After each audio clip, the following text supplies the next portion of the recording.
The C5 Corvette is a great car. The pop-up headlights are fantastic.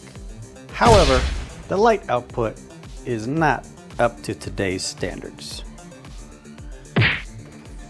I present to you the C5 LED Halo Kit from KnightDriveTv. First impressions, they look extremely well made. The harness is nice, looks weather tight. You have 3 individual pods here. These 2 lights look to be hooked up to this connector while the other one is hooked up to that guy. There's the other side. The base is 3D printed. I didn't really know what to expect. I haven't seen a lot of videos on these lights. Haven't really looked into it, to be quite honest with you. So this will be kind of fun, and hopefully it will update the look and the lighting performance. So we should have 2 headlight assemblies with 3 lights per side. They're already installed, so that's good. Relay, bag of hardware. Checking the contents here, we have our 2 brass fuse taps. I believe these are the black urethane assist stops. T-taps for the halo function.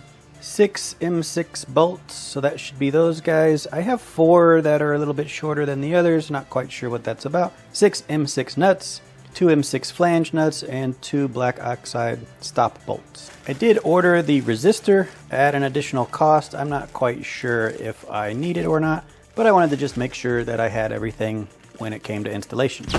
It also comes with a sticker and a car freshener. Nice touch. So I'm going to do an accelerated version of this install. If you want more detailed instructions, make sure you go to KnightDriveTv.com. I just got done watching the video that they have. It's really detailed. I would suggest you watch that before you start this process. So the first thing we got to do is open the hood. We're going to remove these while the light is down so we don't have to come back to them later. Then using your manual adjuster, we're going to raise the headlight up so we can access the bezel bolts. We have one on this side. This is a Phillips. One up here on the inside of the light. And one here on the inside by the hood. Once those are removed, I'm going to pop the bezel out. Rotate it down and up out of the way. Torx bit here. And the final Torx on the outside of the assembly. Once these 4 are out, going to need to lower the headlight back down and lift it out of the way. We're now after this nut, and if that just spins on you, we're going to have to hold it. So I'm using a T27 1/4" wrench to help hold it so I can get that nut broken loose and then spin that off of there. On the inside of the housing, there's another 10 mil bolt that we need to access. And then you let the light swing down just enough to get the last 2 bolts out.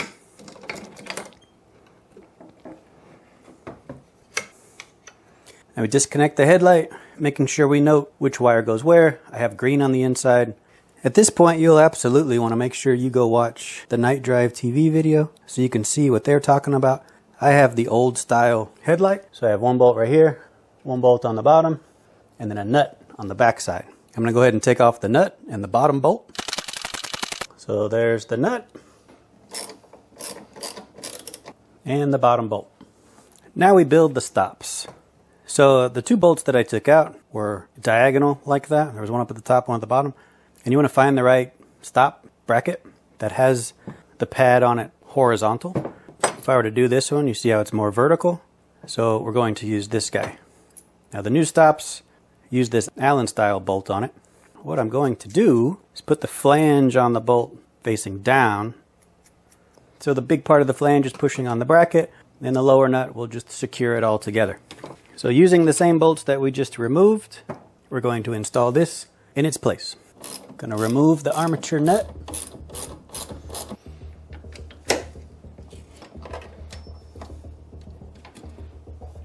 I'm going to remove this rubber thingy and put the bolt back in place. So now we have our new stopper assembly. Reinstall the armature, tighten it down. For this next process, I made a little go, no-go gauge. We need to adjust the height of that corner to 5 1/4.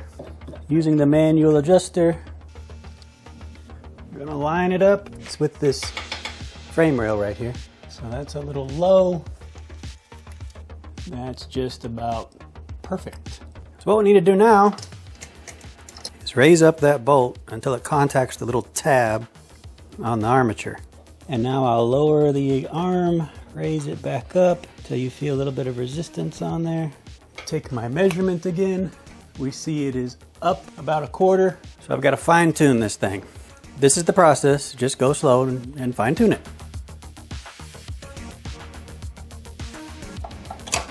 Lock that up. And I thought I was going to have to bend that tab up to get a pretty good contact with the screw. I think it's just perfect.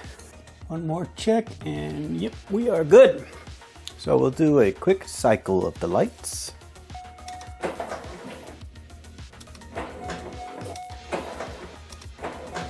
Make sure our measurement is still good.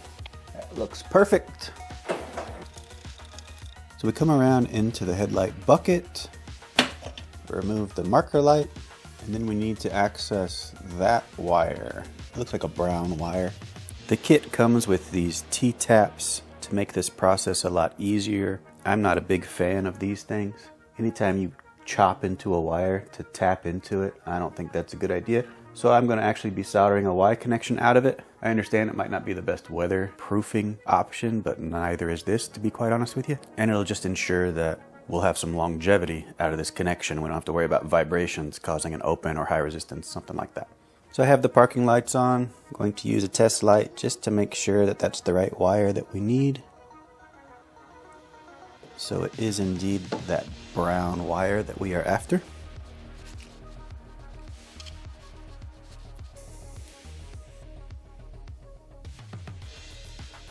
Alright, so we have the yellow wire from the new headlights tapped into that brown wire. So that'll give us the halo function.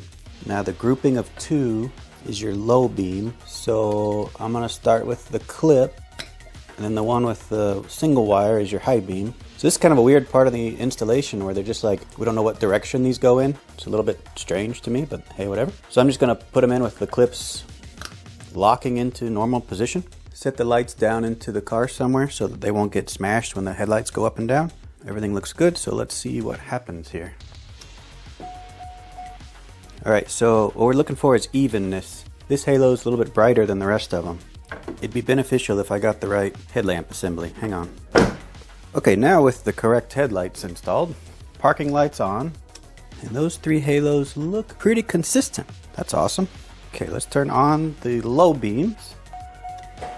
Okay, so that should be 2 inners on right now, and that is not happening. So I'm going to flip the low beam plug. So there we have the low beams. I'm going to turn off the lows, check the parking lot halo function again. Halos are still looking pretty good. So headlights on, high beam. So see how everything's a little bit strange here? The high beam, this is the only light that should be on. Okay, so now that we got the connectors all flipped around, let's test them one more time. High beam's off. I have halo, and the 2 outer lights are on. Parking lights, all 3 halos, and they all look the same brightness. Turn them off, and they all go off. So it's a little bit weird to me that you have to do that, but I guess they can't really tell how everybody's car is wired up, although it seems like you should be able to tell that. Just to be safe, I did order the resistor option. They were saying that rare, but it can happen that when you turn your lights off, the headlights will still be on. I don't want any chances of that. I just went ahead and ordered it. It's only like 15 bucks or something. So this is going to go in series with the low beam side, so that tan side. And you got to play the game. By game, I just mean after you install the resistor, you need to check light functionality again. So here's the parking light halos. Those look normal. Low beam. Alright, you see how that one went squirrely? So we're just going to take this guy off, flip it. Low beams are the 2 left lights. High beams. Single light. Check the halo function one more time. They look good. Alright. We're going to raise our bucket back up till it contacts the stop, and then work on securing the harness and the light assembly. So first I'm going to pry this thing out and over a little bit, kind of like we did before. Feed one of my bolts through. The 3D printed section will capture it. I'm going to put a lock washer, then the nut. This is where the longer bolts came into play. It was for that bottom section, which is a little bit deeper than the rest of it. So I'm just going to take another bolt here, feed it through just to hold it. Again, lock washer, nut. You want to support the light on this end. Don't torque on this big bracket here, you might break it off. Again, the bolts are captured, so you just have to run them down. This is where I would worry a little bit about the 3D printed aspect of this bracket, but you know, seems to be holding up quite nicely. Got those bolts. And this guy didn't have a washer, but I'm going to add one just for funsies. There you go. That time it didn't want to spin on me, which is nice. And then we take our final bolt, but we're going to put it on the upper mounting hole. Just until that lock washer is secure. That's looking pretty good. Lastly, I'm going to get the connectors zip tied. Didn't leave myself a ton of room for this process here, which I regret. Should have done it before mounting the lights, but you can do it. You just got to go slower. So I'm securing the connector because it is on opposite ends of the tab that we were dealing with earlier. So the lock that you would normally use on these connectors can't be used if they're flipped around backwards. Again, that's just a quirk of this whole product and the install. You kind of see what I did here. Just put zip ties up around the connector bodies. Now the resistor connector is good. It's secured in the clip, so I'm not too worried about that one. However, I have all these wires dangling at this point. I'm just going to try to clean that up, which is a little bit tough. Alright, that should be good. It's not hitting anything. It's going to move up and down. This is probably my least favorite thing about the kit. Wire management is tricky, but hey, that's okay. I get it. Well, let's give them a test run. See how they do. Lights down. Halos. Low beam. High beam. Low beam. Off. Yeah, they look pretty good. They're popped up just slightly. Oh, on the back of the light, there's this little stopper here. I am going to put their bigger one in, just for peace of mind. Now, the circle is going to face back towards the windshield, and it's going to be up. So I'm just going to shove it on there until it stops. And give this the test run again. Here's headlights up. Just gives it a little added security. That worked pretty well. Now we'll put the headlight cover back on. Let me raise it back up, it'll help. One of those nut certs. Pretty low. There we go. And we have our 4 torques again.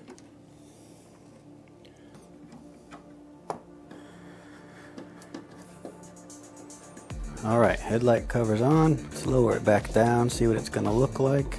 It's perfect. Okay, first test run. Comparison with the Night Drive. Sleepy Eye headlights on. So this is just the halo. That's what it looks like running lights on. This is low beam. It's high beam.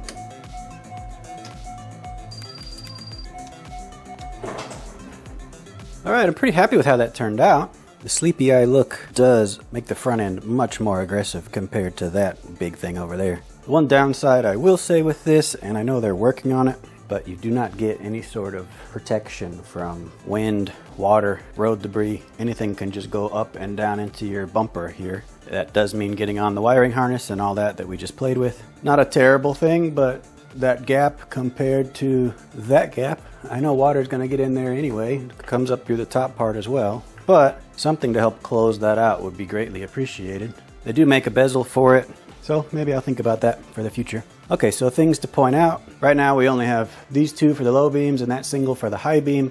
You got to put them all together first and then do some work with the fuse box. So the passenger side is the exact same process. I'll get that all tore apart and the new lights installed. And once I get that done, we'll be back and I'll show you how to do the fuse box part.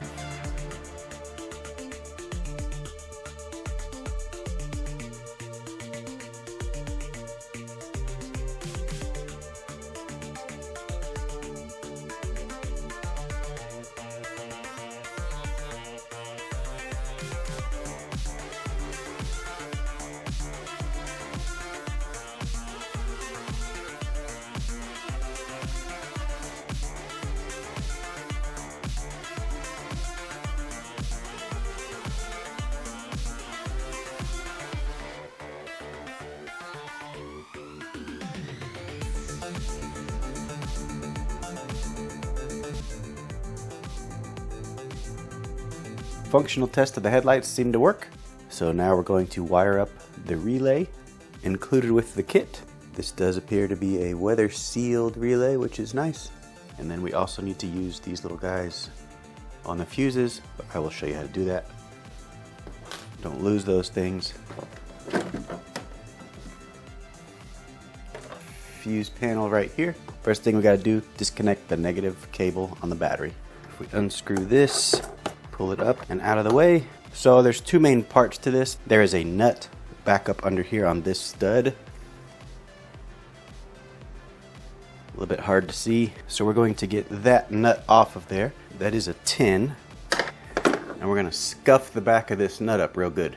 All right, so I got it nice and shiny now. I just put it in the vise and used a grinder on it. So the harness for the relay looks like this. We have positive and negative. I'm gonna hook the negative. It's a little bit loose, so I'm gonna squeeze them down just a hair. So that's how we have the negative side of the relay hooked up onto the chassis. Now we're going to move to the positive side, and for that we're just going to use this big point here. It looks like a 13. I like the last one, I'm not going to take it all the way off. I'm just going to slide it up under here, cinch it back down. And for the last part, we're going to be using fuses 9 and 10. 9 will be that guy right there, right next to this tall rectangular relay. So there and there. And what you're going to do, it's a little bit weird to me, but hey, whatever, is you're going to take that little tap, you're just going to put it on one leg, just shove it up on there until it's tight. Then you put the fuse back in its hole. Same deal for the other side. You just put a leg up in that, move it all the way to the top, push it down. It'll kind of hold itself into position and give them a nice firm press. Now at this point they talk about doing a relief cut, so that is what I'm going to do. There is no actual rubber seal on this cover, so I don't think we really have to worry about that anymore. I'm just going to notch this just a little bit. So there we go. Not the prettiest thing in the world, but that's okay. So you're going to take the red and put it on 10, and the black you're going to put it on 9. Then we're just going to route these out of the little relief that we made a second ago. Relay fuse is in place and intact. The relay itself, I used a spare nut that I had. Got the battery hooked back up. Okay, let's see if it did what it was supposed to did. Halo's on. Oh yeah, those are looking good. Low beams. And it's probably hard to tell, but all three are on for the high beams. Only issue I'm really seeing is that inner light halo is brighter than those two. They should all be about the same. That side, they're all the same. Passenger side, that halo's brighter than the last two. I switched the connectors around. I can't imagine that there's anything more to do on that, but I'll dig into that and see if I can't figure out why. But so far, I'm happy with it. They're looking pretty good. So here's the running lights on. You have to turn the lights on, then back off to get the halo function. Then here's the lights on, and here's high beam. So side shot of the lights. They actually look great. Alright, so I'm inside the car. The headlights are up. You can just barely see the lights over the hood. And I still probably need to adjust that right hand side, but that is a beam output. These things are very bright, but this alone is worth the money.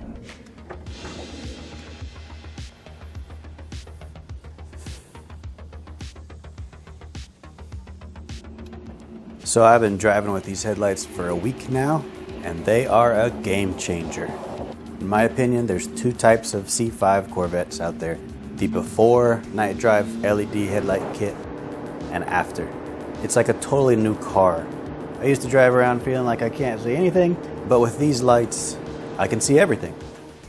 I hope you enjoyed the video. If you have any questions, leave them down in the comment section. And as always, thank you for watching.